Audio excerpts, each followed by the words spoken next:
What's up? This is Matthew with Another World Terraria.com. We're going to do an unboxing from a trade.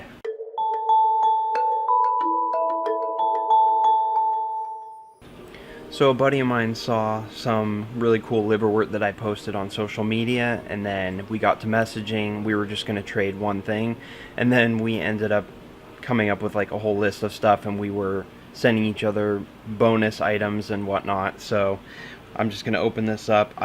Technically I already unboxed it because I had to give the plant some air, but I didn't really look that close at them. So you and I are doing this unboxing right now, and I'm going to look in more detail with you. So basically what I got here is a variety of little miniature plants. Let's see what we got. First item, this is a Marcgravia dark brown. So this is obviously beginning growth, but it's going to get a lot bigger. Just a little cutting here. Let me see if I can flip it around. It's got that kind of brownish coloration with like a green fringe. Hopefully you can see that. It's just so small. This will get probably up to about a 1/4 inch or a 1/2 inch leaves. So obviously right now it's just like a baby.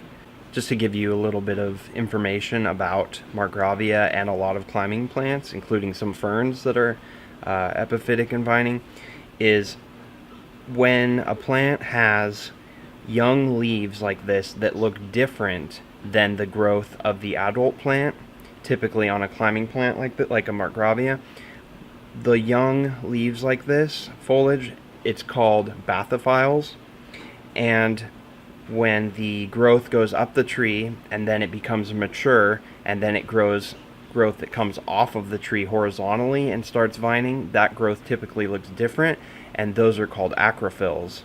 So basically bathyphylls and acrophylls are the young and the adult growth.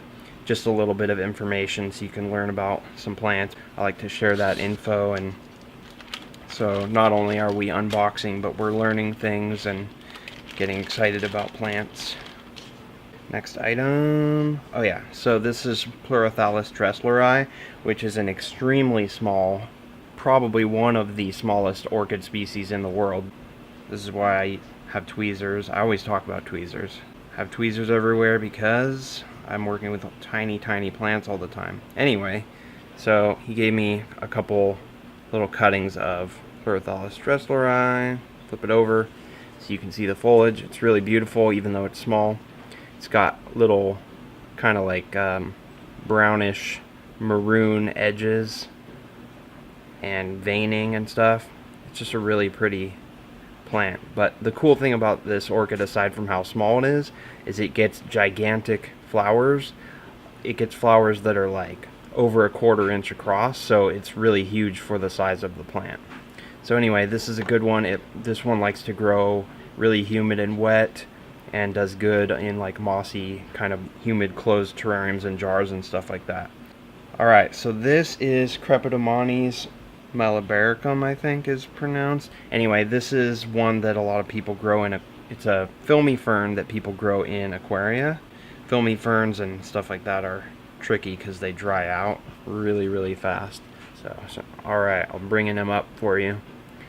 So nice little, tiny little filmy fern. Got tons of leaves on here. This is a lot smaller than I thought it would be in terms of the size of each frond, which is cool. I really like how tiny that is. I'm gonna break this into a couple pieces and try it on different substrates. I'll try like gravel and sphagnum and see what we can get it to do. I'll probably put a little bit in water too, just to keep it, since this one was growing in water. I'll just make sure I keep some alive, but I think it'll do okay in really wet sphagnum in a closed jar too. So there's a variety of mosses or things in here. I'll have to kind of pick it apart. One of them is referred to in the aquarium hobby as Cameroon moss. It's not a moss though, it's a liverwort, and it's in the genus Plagiochila. And I have a variety of different Plagiochila species and different varieties, but I don't know if I have this one. I want to say it's a different species. I think it's a different species than what I have. It's pretty cool. It's got some nice wide leafy fern-like growth. It's already drying out. As you'll always hear me talk about trying things in different substrates, you really should do experiments with your plants, try different substrates, try different fertilizers, different lighting, and things like that, assuming you have enough of the plant that you can afford to do that. And then this is a Bucephalandra.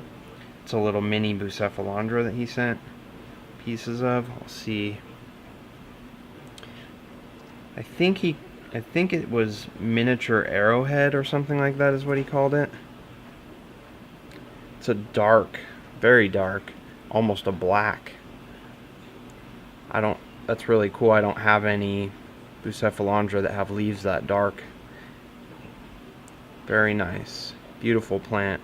I now have more Bucephalandra species. Now while I'm sorting through this and planting it and potting it up and quarantining it and all that good stuff, you should go click over and watch a few of my other unboxing videos that has more really cool plants in it.